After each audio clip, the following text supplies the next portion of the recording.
Hello guys, welcome once to ELP. I am Masood here with you with a new video on personal pronoun. In today's video, I am going to deal with personal pronoun. So let's start.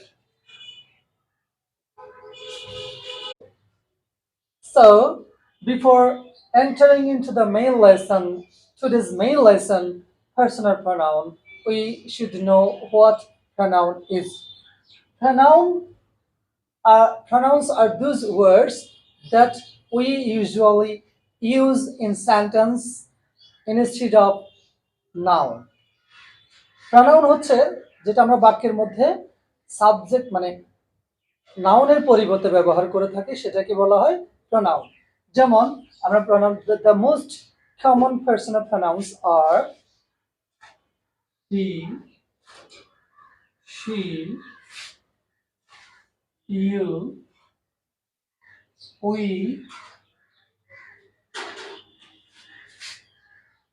they, it. Those are personal pronouns. বলেছে কি pronoun হচ্ছে যেগুলো নাউনের পরিবর্তে ব্যবহৃত হয়। যেমন আমরা যদি একটু উদাহরণ দিয়ে দেখি, Mamun is a good boy. আমরা কি লিখলাম? আমরা একটা সেন্টেন্স লিখলাম, Mamun is a good boy. Again, if we write another sentence,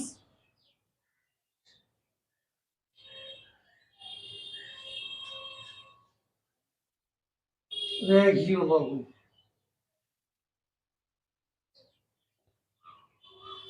Okay. প্রথম সেন্টেন্স আমরা কি লিখলাম দেখো, Mamun is a good boy, and second sentence আমরা লিখলাম he studies regularly. এই সেন্টেন্সের সাবজেক্ট হচ্ছে Mamun is a noun, and in this sentence he has been substituted for Mamun. তার মানে এখানে হি ব্যবহৃত হয়েছে কার পরিবর্তে? মামুনের পরিবর্তে। সো মামুন একজন মানুষ এবং মামুন একজন পুরুষ, সে কারণে আমরা মামুনের পরিবর্তে হি ব্যবহার করেছি। এখন যদি মামুন এটা যদি মেয়ের নাম হতো তাহলে এখানে আমরা কি ব্যবহার করতাম? শি ব্যবহার করতাম। যেমন ধরো আমরা যদি বলি যে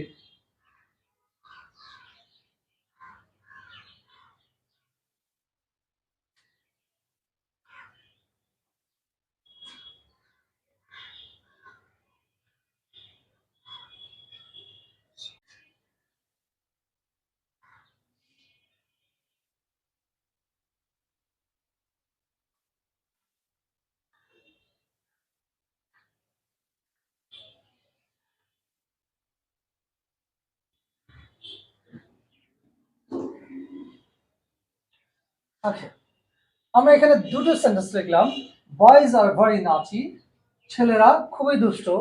অন দ্য আদার হ্যান্ড, অন্যদিকে গার্লস আর পিসফুল। এখন যদি আমরা এই গার্লসের পরিবর্তে প্রনাউন ব্যবহার করতে যাই, সেখানে আমাদের ব্যবহার করতে হবে কি? দে। দে এখানে কার পরিবর্তে ব্যবহৃত হচ্ছে? গার্লসের পরিবর্তে। যেহেতু গার্লস এটা প্লুরাল নাউন, সো আমরা প্লুরাল প্রনাউন ইউজ করেছি। এখানে যে প্রনাউনগুলো আমি লিখেছি সেখানে he, she, you, we, they, it, and যে মোস্ট কমন আই আমি লিখতে ভুলে গেছি, আই লিখলাম। তাহলে দেখো এখানে হি এবং শি এই দুটো সিঙ্গুলার, আইও singular, it singular, but you singular plural. You দ্বারা তুমিও বোঝাই, তোমাদেরও বোঝাই। তারপর হচ্ছে উই, উইটা প্লুরাল এন্ড দেটা প্লুরাল। সো আজকে আমরা যেটা দেখলাম যে পার্সোনাল প্রনাউনগুলি কি কি সেগুলি আমরা এখানে অল্প সময়ের মধ্যে আলোচনা করে নিলাম। প্রনাউনগুলি লিখলাম, সেগুলিকে বলা হয় subject form, because they can be used in sentence as subject. এইগুলি আমরা বাক্যের মধ্যে সাবজেক্ট হিসেবে ব্যবহার করি বিধায় এগুলিকে বলা হয় সাবজেক্ট ফর্ম। যেমন আমি যদি তোমাকে একটা উদাহরণ দিয়ে দেখাই,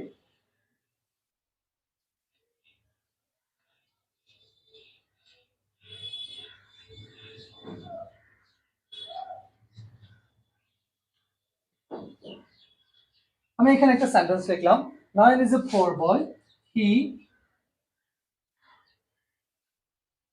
বেক্স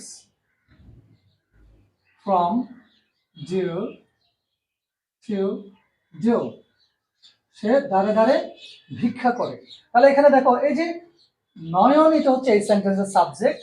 আমি যে সেকেন্ড যে সেন্টেন্সটি লিখলাম সেটাও হি এই সেন্টেন্সের সাবজেক্ট। এখানে হি মূলত নয়নের পরিবর্তে বসছে। সো দুটো সেন্টেন্সে নয়ন এখানে নাউন, সেটা সাবজেক্ট হিসেবে আছে। একইভাবে he, him, she, her, you, your subject এবং অবজেক্ট ফর্ম উভয় একই। দেন ইট, একটু খেয়াল করো এই অবজেক্ট ফর্মগুলির মধ্যে ইট এবং ইউ সাবজেক্ট ফর্ম এবং অবজেক্ট ফর্ম দুটোই সেম। সো আমি যখন এই প্রোনাউনগুলি লিখলাম, এগুলি personal, all those are personal pronouns. এইগুলি হচ্ছে subject form because they can be used in sentence as subject, and those are object pronoun or object form because they are used in sentence as object. যেমন আমি যদি বলি যে I like, হ্যাঁ, তাহলে এখানে খেয়াল করো আমি তাকে পছন্দ করি। তাহলে এখানে খেয়াল করো আই হচ্ছে এখানে সাবজেক্ট আর হার হচ্ছে এখানে অবজেক্ট হিসেবে আছে, সেজন্য অবজেক্ট ফর্মটাকে আমি নিয়েছি। হারের সাবজেক্ট ফর্ম হচ্ছে শি। আমি এখানে লিখতে পারবো না আই লাইক শি, এভাবে লিখতে পারবো না, কারণ এই ফর্মটা সাবজেক্ট হিসেবে ব্যবহৃত হয়, এই ফর্মটা অবজেক্ট হিসেবে বাক্যের মধ্যে ব্যবহৃত হয়। Okay, subject form and object form ছাড়াও পার্সোনাল প্রোনাউনে আরো দুইটা ফর্ম আমরা দেখতে পাই, সেগুলি হচ্ছে পসেসিভ অ্যাডজেক্টিভ এবং পসেসিভ প্রোনাউন। আচ্ছা, প্রথমে বলে রাখি এগুলিকে পসেসিভ কেন বলা হয়। পসেসিভ বলা হয় এগুলি দ্বারা, এই ধরনের শব্দগুলি দ্বারা সাধারণত ওনারশিপ বা মালিকানা, মানে কোনো কিছু কারো অধীনে। যেমন আমি যদি বলি যে মাই বুক, তাহলে এখানে বুঝি বইটা আমার বই এরকম বোঝাচ্ছে। আবার আমি যদি মাইন বলতে আমারটা, আবার যদি আওয়ার্স আমাদেরটা বা আমাদেরগুলো এরকম বোঝাতে এগুলি দিয়ে সাধারণত পসেসিভনেস মানে কোনো কিছু মালিকানা বোঝায়, বিধায় এগুলিকে বলা হয় পসেসিভ। যেহেতু এটাকে বলা হয় পসেসিভ অ্যাডজেক্টিভ, কেন বলা হয়, এইগুলি সাধারণত বাক্যের মধ্যে সাবজেক্ট এবং অবজেক্ট দুই জায়গায় ব্যবহৃত হতে পারে, এটাও দুই জায়গায় ব্যবহৃত হতে পারে। কিন্তু এই যে পসেসিভ অ্যাডজেক্টিভ যেগুলি আছে সেগুলি সাবজেক্ট বা অবজেক্ট যে জায়গায় বসুক না কেন সেগুলি কখনো সিঙ্গেল ওয়ার্ড হিসেবে তারা ব্যবহৃত হতে পারে না। That means they must be accompanied by some other nouns. যেমন আমি যদি বলি his car is red, okay, তার গাড়িটি হচ্ছে কি লাল। এখন দেখো এই যে তার যে গাড়ি সেটা লাল, এখানে his car is a subject, যে গাড়ি সেটা লাল, এখানে his car is a subject. Again এই যে সাবজেক্ট সেটা দেখো কোনো সিঙ্গেল ওয়ার্ড হিসেবে কিন্তু ব্যবহৃত হয়নি, এটা সাথে একটা কি বসেছে, নাউন বসেছে। এই যে নাউনের পূর্বে এই যে পসেসিভ অ্যাডজেক্টিভগুলি বসে অ্যাডজেক্টিভের কাজ করে বিধায় এদেরকে বলা হয় পসেসিভ অ্যাডজেক্টিভ। একইভাবে এই যে পসেসিভ অ্যাডজেক্টিভগুলো সেন্টেন্সের মধ্যে অবজেক্ট হিসেবে ব্যবহৃত হতে পারে। যেমন ধরো I wanted to drive his car, আমি তার গাড়িতে চালাতে চেয়েছিলাম। এখানে দেখো যে his car is object of this sentence. তাহলে আমি যেটা বললাম যে এই যে পসেসিভ অ্যাডজেক্টিভ গুলি সেন্টেন্সের সাবজেক্ট হিসেবে অথবা অবজেক্ট হিসেবে দুই জায়গায় ব্যবহৃত হতে পারে, তবে সেগুলি কখনো যে সাবজেক্ট ফর্ম অবজেক্ট ফর্মের মতো কখনো সিঙ্গেল ওয়ার্ড হিসেবে হবে না, সেগুলির সাথে একটা কি থাকতে হবে, নাউন থাকতে হবে। এরপর আমরা দেখব পসেসিভ প্রোনাউন। পসেসিভ প্রোনাউনগুলি একইভাবে বাক্যের মধ্যে সাবজেক্ট এবং অবজেক্ট হিসেবে ব্যবহৃত হতে পারবে।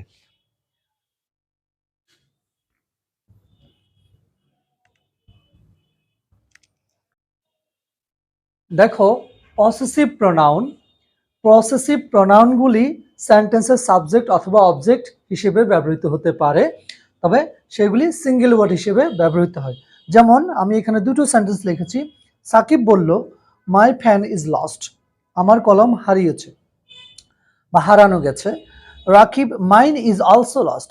এখানে মাইন দ্বারা রাকিব মূলত সাকিবের যে কলম হারিয়েছে সেটাকে, মানে সাকিব বলেছে তার কলম হারিয়েছে, রাকিব বলল তার কলমটাও হারিয়েছে, তার মানে তারটাও হারিয়েছে। এখানে যে মাইন দ্বারা কি বোঝানো হচ্ছে, রাকিবের কলমটা বোঝানো হচ্ছে। তো আমরা দেখলাম যে পসেসিভ প্রোনাউন যেগুলি সেগুলি mine, ours, yours, his, hers, theirs, its, এগুলি পসেসিভ pronoun. এগুলি they can be used either as a subject or object in a sentence. এই হচ্ছে আজকের পাঠের আমাদের সর্বশেষ পর্যায়। Okay, this is all about today's lesson, personal pronoun. আজকে আমরা যেটা বিষয় নিয়ে আলোচনা করলাম সেটা হচ্ছে পার্সোনাল প্রোনাউন। আশা করি তোমরা সবাই বুঝতে পেরেছো। তো আগামীতে নতুন কোনো ভিডিও নিয়ে, নতুন কোনো টপিক নিয়ে তোমাদের সামনে আবার হাজির হব। ততক্ষণ পর্যন্ত ভালো থেকো, সুস্থ থেকো, টাটা, বাই বাই।